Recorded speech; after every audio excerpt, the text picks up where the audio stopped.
যেহেতু সম্পূর্ণ বিষয়টা এখানে আদালতের অন্তর্ভুক্ত আইন শৃঙ্খলা বাহিনী তদন্ত বিষয়বস্তু, এখানে আমরা আমাদের ব্যক্তিগত মতামত নাই বলি, তাতে তদন্ত সঠিক হবে না, তদন্ত পথে বাধা সৃষ্টি হতে পারে।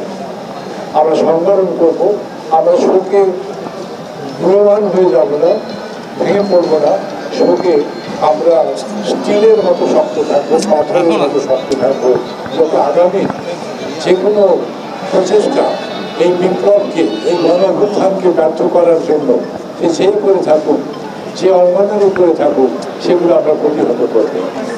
বিশেষভাবে আমরা সংযত থাকব, আমাদের মধ্যে প্রতিহিংসা কাজ করবে না, আমাদের মধ্যে প্রতিশোধ কাজ করবে না, আমাদের মধ্যে কাজ করবে মহত্ব। আমরা আইনকে আইনের পথে চলতে সাহায্য করব। যারা দুষ্কৃতকারী, সে যেই হোক, যেখানকারই হোক, যে পরিসরই হোক, আইনের ঊর্ধ্বে কেউ না।